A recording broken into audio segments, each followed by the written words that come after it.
श्रावण में अगर मान लो एक दिन आपका निकल भी गया, 2 दिन आपके छूट भी गए, कोई दिक्कत की बात नहीं।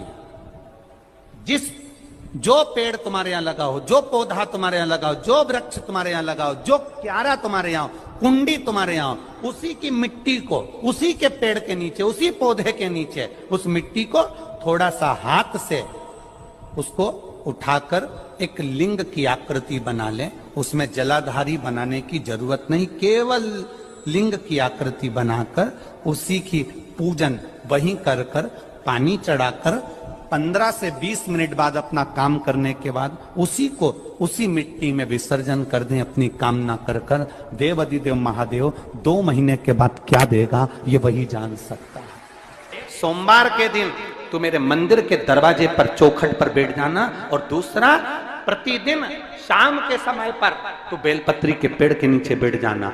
जो तेरी बेल वृक्ष के नीचे सेवा करने आए, जो शंकर जी के मंदिर में सोमवार को जल चढ़ाने आए, उसका जो पात्र जल चढ़ाकर जब वो घर लेकर जाए, उसके पीछे पीछे, पात्र के पीछे पीछे तू जाना और उसके घर में लक्ष्मी का भंडार भरकर। लक्ष्मी बेलपत्र के वृक्ष के नीचे तू विराजमान हो जा। उस बेलपत्र के वृक्ष के नीचे जो बुआरी लगाए, सेवा करे, चाकरी करे, एक बेटी को जैसे बड़ा करते हैं वैसे बेलपत्री के वृक्ष को जो बड़ा करे, बेलपत्री के वृक्ष का जो पालन करे, पोषण करे, उसकी संभाल करे, उस बेलपत्री के वृक्ष को जैसे जैसे वो उन्नति करे वैसे वैसे उसके घर में समृद्धि बढ़ते जाए। उस जिसका खुद का मकान नहीं हो, खुद का मकान नहीं हो, किराए के मकान में रहते रहते जिंदगी बीत रही हो, खुद का नहीं, और बहुत दुख का जीवन चल रहा हो, बहुत कष्ट का जीवन, बहुत अपना खुद का कोई मकान नहीं, मान लो प्लाट है पर मकान बन नहीं रहा, या कोई प्रॉपर्टी अपनी नहीं बन रही, तो हम इस व्यासपीठ से कहना चाहेंगे कि एक प्रयोग अवश्य करिएगा, एक प्रयोग अवश्य। अपने आसपास के 5-6 बेलपत्र के वृक्ष देख लीजिए। अपने आसपास के नजदीक के 5-6 बेलपत्र के बड़े बड़े वृक्ष देख लो या छोटे वृक्ष देख लो। उन 5-6 वृक्ष को धीरे धीरे उनकी सेवा करना प्रारंभ करो, उन वृक्षों को बड़ा करना प्रारंभ करो, उन वृक्ष के नीचे सफाई करना प्रारंभ करो, उन वृक्ष को जल देना प्रारंभ करो, उन वृक्ष को आप खाद देना प्रारंभ करो, उन वृक्ष की सेवा संभाल करना प्रारंभ कर दो, उस वृक्ष के नीचे बुआरी काटना प्रारंभ कर दो, झाड़ू लगाना प्रारंभ कर दो, उस वृक्ष के नीचे सफाई करना प्रारंभ कर दो। उस बेलपत्री के 5-6-7 वृक्ष को आप गोद ले लो। गोद लेना मतलब मैं इसकी सेवा करूंगा, मैं इसमें जल दूंगा, मैं इसके खाद दूंगा, मैं इसकी सेवा करूंगा, कुछ मत करो, बस केवल इस शरीर से उस बेलपत्र के वृक्ष की सेवा करना रोज प्रारंभ कर दो। 6 महीना इंतजार करना और 6 महीना लगातार सेवा करना, 7वां महीना आपका और हमारा, और बताना कि भोलेनाथ ने प्रॉपर्टी दिलाई कि नहीं दिलाई और आगे बढ़ा है।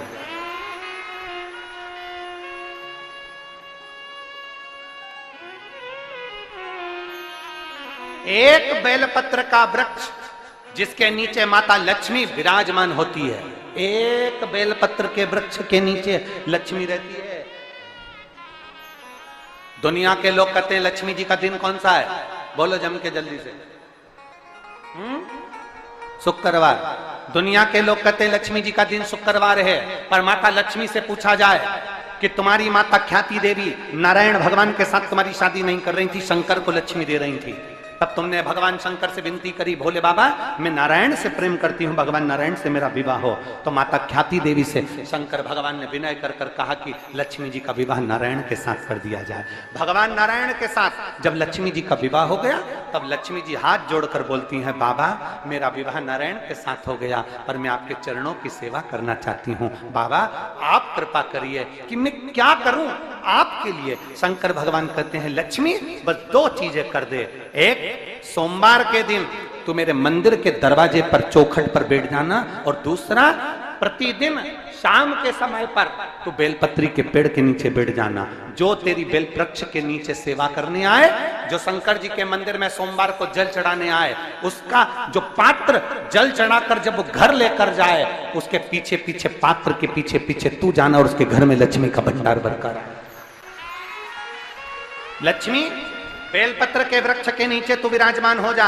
उस बेलपत्र के वृक्ष के नीचे जो बुआरी लगाए, सेवा करे, चाकरी करे, एक बेटी को जैसे बड़ा करते हैं वैसे बेलपत्री के वृक्ष को जो बड़ा करे, बेलपत्री के वृक्ष का जो पालन करे, पोषण करे, उसकी संभाल करे, उस बेलपत्री के वृक्ष को जैसे जैसे वो उन्नति करे, वैसे वैसे उसके घर में समृद्धि बढ़ते जाए, उसके घर में वैभव बढ़ते जाए। ये शंकर भगवान माता लक्ष्मी से करे, भगवान शिव माता लक्ष्मी से करे।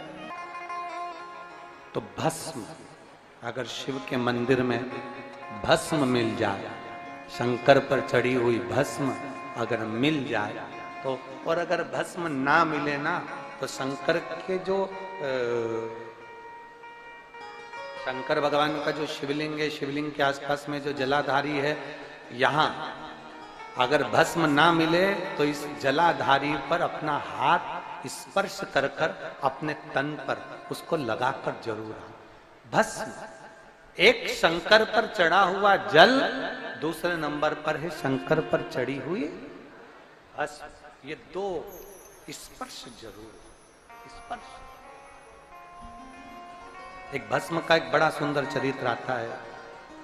दूसरा, जिस भूमि पर बैठकर कथा सुनो, उसकी रज को अपने मस्तक पर थोड़ा सा लगाकर अवश्य जाओ, तो जीवन का एक आनंद है। और शंकर के मंदिर में जाओ तो दो चीजें अवश्य लेकर आओ। पहला, शंकर जी पे चढ़ा हुआ, जम के बोलो, जल अवश्य लेकर आओ। क्योंकि जब तुम जल लेकर आते हो, पात्र लेकर आते हो, तो मेरा महादेव लक्ष्मी जी को तुम्हारे पीछे पीछे तुम्हारे घर तक भेज देगा। चढ़ी हुई बेलपत्र मत खाओ, लोग कहेंगे शंकर पर चढ़ा हुआ ये मत पाओ। हम इस व्यासपीठ से निवेदन करना चाहेंगे कि आप अगर दिल रखकर अपने बाबा से कहोगे ना, तो बाबा पर चढ़ा हुआ जो जल है ना, वो जल साधारण नहीं रहता। मेरा भोलेनाथ जब दुनिया को अमृत देता है तो तुमको भी अमृत दे देता है। दो चीजें कभी मत छोड़ो। अगर मंदिर में गए हो तो दो चीजें कभी मत छोड़ो। कथा में गए हो तो दो चीजें कभी मत छोड़ो। एक, कथा श्रवण करना, दूसरा जहां कथा बैठकर सुनते हैं वहां की रज को अपने मस्तक पर लगाना। कथा सुनने के बाद आप यहां से जाओ, भले दरी बिछी है, आसन बिछा है, कारपेट बिछा है, उस पर अपना हाथ फेर कर उस रज को अपने मस्तक पर जरूर लगाओ। क्योंकि शिव पुराण में, भागवत पुराण में, स्कंद पुराण में, कुर्म पुराण में, नर्मदा पुराण में, लिंग पुराण में, नारद पुराण में, ब्रह्म वैवर्त पुराण में, जितनी भी पुराणे हैं, सब पुराणों में लिखा है कि जिस स्थान पर बैठकर हम भगवान की कथा को सुनते हैं, उनको याद करते हैं, जितनी देर हम उनको याद करते हैं उतनी देर वो परमात्मा उस स्थान पर बैठा हुआ रहता है। हाथ रखकर बोलना, शंकर भगवान से तुम्हारा रिश्ता कौन सा? शिव जी से आपका कौन सा रिश्ता?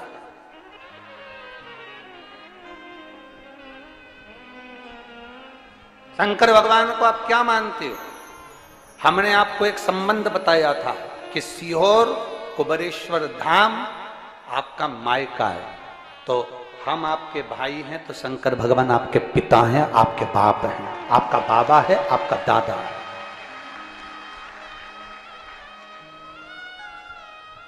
अब आपसे हम प्रश्न करें, उत्तर मेरी कुरुत की बहनें भी देंगी और मेरे जीजा उन भी देंगे, और मेरी बेटियां और मेरे बेटे देंगे उत्तर। आपसे प्रश्न करें, अगर बेटी को दुख होगा तो क्या वो अपने बाप से नहीं कहेगी? बोलो तो जम के।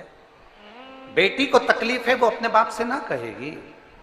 बेटे को तकलीफ है तो वो अपने पिता से, अपनी मां से नहीं कहेगा, मम्मी मुझे ये तकलीफ है, पापा मुझे ये दुख है, माँ मुझे ये तकलीफ है, पिताजी मुझे ये कष्ट है। क्या वो अपने माँ बाप से नहीं कहेंगे? क्या वो अपने माँ बाप से विनय नहीं करेंगे? और माँ पिता, फिर उसके करीब में, उसके नजदीक में जो भी होता है वो माँ बाप निकाल कर उसको दे देते हैं, माता पिता उसको दे देते हैं। माता लोग कहते हैं कि शंकर जी पे चढ़ा हुआ जल मत पियो, लोग कह देते हैं शंकर जी पे चढ़ी हुई बेलपत्र मत खाओ। कोई इस बहन से पूछे, सुनीता सोनी से, कि शंकर पर चढ़े हुए जल से उसकी गांठ जो डबल से उसके शरीर में आ गई थी वो समाप्त हो गई, तो जरा विश्वास करिएगा कि एक बेटी अपने माँ बाप से ही तो कहेगी, और बाप के पास में जो होगा वही तो अपनी बेटी को देगा दुख को मिटाने के लिए।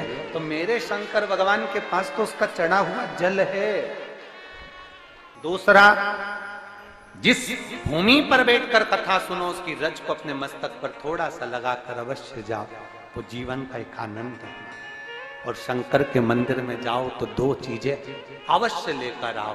पहला, शंकर जी पे चढ़ा हुआ, जम के बोलो, जल अवश्य लेकर आओ, क्योंकि जब तुम जल लेकर आते हो, पात्र लेकर आते हो, तो मेरा महादेव लक्ष्मी जी को तुम्हारे पीछे पीछे तुम्हारे घर तक भेज देगा। दो चीजें लेकर अवश्य आओ, और शिव पुराण में जाओ तो दो चीजें लेकर अवश्य जाओ। पहले नंबर पर शंकर की कथा और अपने अंदर विश्वास कि मेरे महादेव की मैंने कथा सुनी है, अब मैं भटकूंगी नहीं, सारी दुनिया में मैंने ठोकर खा ली, अब कहीं ठोकर नहीं खाऊंगी, अब तो दरवाजे पर महादेव के जाऊंगी, बाकी की। दूसरा, कथा में बैठी हूं, बाबा के इस रज को, ये रज नहीं है, ये धूल नहीं है, ये मेरे बाबा के कैलाश 12 ज्योतिर्लिंग का चंदन है, इसको मस्तक चढ़ाऊंगी अपने हृदय से। लाते हो आप लोग? हाथ उठाओ जरा, रख लो, बहुत बढ़िया, प्रणाम आपको, सभी को नमन। 2 बूंद जल लेकर आओ, पल्ला नहीं पियो तो उस जल को अपने घर में छींट दो।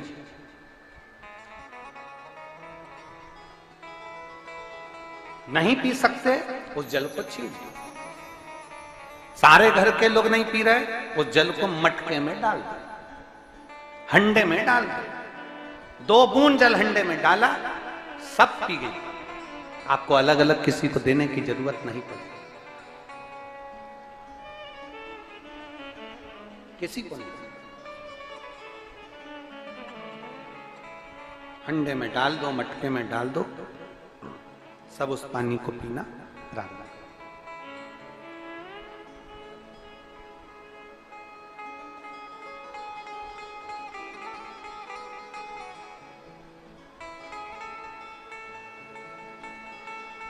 उस जल के महत्व को जो बच्चों का दर्द नहीं देख सकते,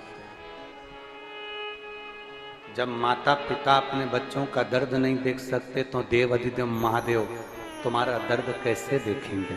वो भी तो काटेंगे तुमको, वो भी तो कष्ट मिटाएंगे। 2 चीजें कथा में जाकर ले। एक, जहां जगह मिल जाए वहां बैठकर कथा सुनो।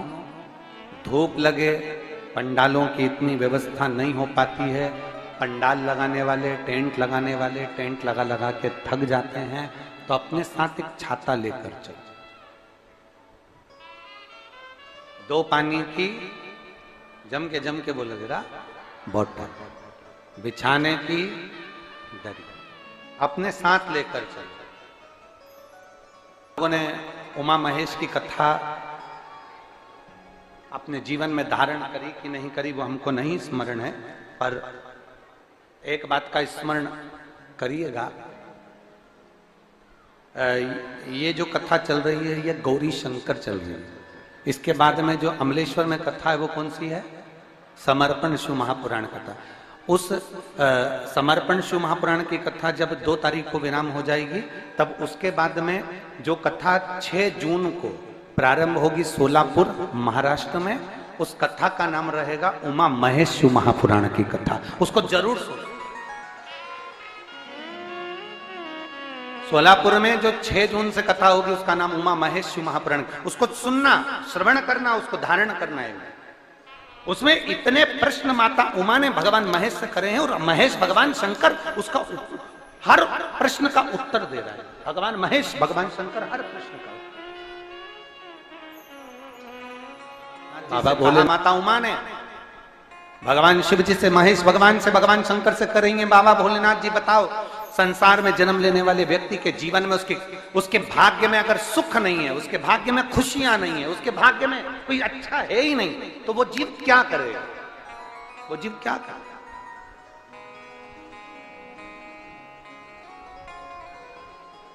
भगवान शंकर कह रहे हैं पार्वती,